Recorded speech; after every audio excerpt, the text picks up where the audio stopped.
Certains chefs d'État africains ont une fâcheuse tendance de s'éterniser au pouvoir. Même si parmi eux, certains ont accompli de bonnes choses en dépit de tous, la plupart sont considérés comme des despotes fraudeurs d'élections.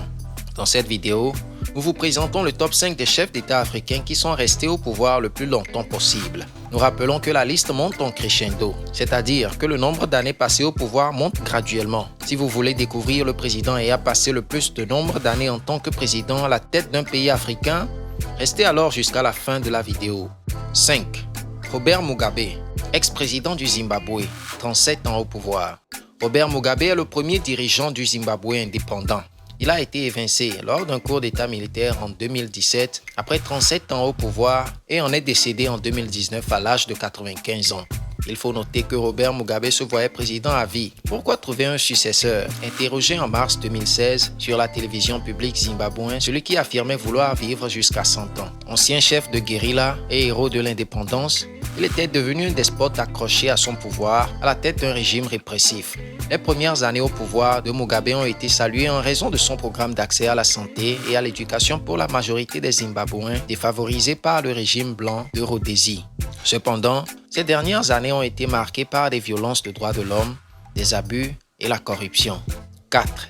Gnassingbé Eyadema, ex-président togolais, 38 ans au pouvoir. Militaire et homme d'État togolais, Gnassingbé Eyadema a occupé durant 38 ans le poste de président de la République togolaise, de 1967 jusqu'à sa mort en 2005. De son vivant, il était considéré par plusieurs médias et personnalités publiques comme l'un des dictateurs redoutables de l'Afrique. Fondateur et président du Rassemblement du peuple togolais, le RPT, il fut membre et président de la Communauté économique des États de l'Afrique de l'Ouest et l'un des fervents partisans de la réforme de l'OUA, qui a conduit à l'Union africaine. 3. Denis Sassou Nguesso, l'actuel président du Congo-Brazza, 38 ans au pouvoir. Denis Sassou Nguesso est un militaire et homme d'État congolais né en 1943 à Haïtou.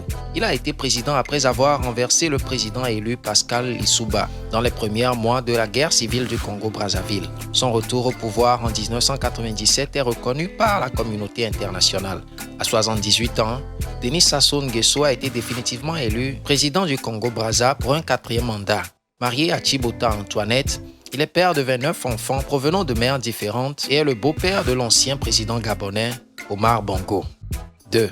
Paul Biya, l'actuel président du Cameroun, 40 ans au pouvoir. À 88 ans, Paul Biya est toujours assis sur le fauteuil présidentiel camerounais. Il fait indubitablement partie des chefs d'État africains ayant le plus duré au pouvoir. Né le 13 février 1933 à Mvomeka, Paul Biya devint président de la République du Cameroun depuis le 6 novembre 1982 à l'âge de 49 ans.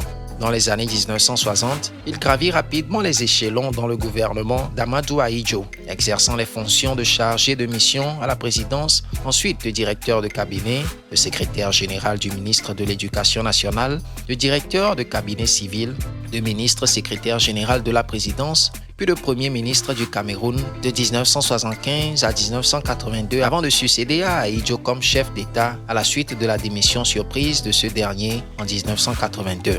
Il consolide son pouvoir après une tentative de coup d'État de la garde présidentielle en 1983, éliminant alors tous ses rivaux. Numéro 1. Teodoro Obiang Nguema Mbasogo, l'actuel président de la Guinée équatoriale, 42 ans au pouvoir. Né le 5 juin 1942, Théodore est un homme d'État équato-guinéen. Militaire de profession, il occupe plusieurs postes sous la présidence de son oncle, Francisco Mathias Nguema. En 1979, il renverse Mathias par un coup d'État et devint le dirigeant de la Guinée équatoriale, d'abord comme président du Conseil militaire suprême de 1979 à 1982, puis en tant que président de la République depuis 1982. Sa gouvernance est généralement qualifiée de dictature. Aujourd'hui, entre dictature et corruption, à 79 ans, il mène son pays d'une main de fer, car depuis son arrivée au pouvoir, Teodoro a cumulé 6 mandats consécutifs, et ce après des élections controversées et pour le moins particulières au regard des normes démocratiques. En Guinée équatoriale, les urnes n'existent pas. Les citoyens sont donc sommés de confier leur bulletin au chef de bureau de vote, laissant ainsi la voie libre à la corruption et abandonnant tout espoir de renouveau pour leur pays. Avec 42 ans passés à la tête de son pays, il est actuellement le plus ancien président en exercice au monde. Voici le top 5 des présidents africains ayant passé le plus de nombre d'années à diriger leur pays. Sans vouloir trop entrer dans la politique, Dites-nous simplement dans les commentaires si selon vous, les chefs d'État africains peuvent, en s'éternisant, pouvoir faire évoluer leur pays. Avant de partir, lâchez-nous un pouce d'appréciation si vous avez aimé la vidéo, sans oublier de vous abonner à la chaîne tout en activant la cloche de notification pour ne pas rater nos prochaines publications. Ciao!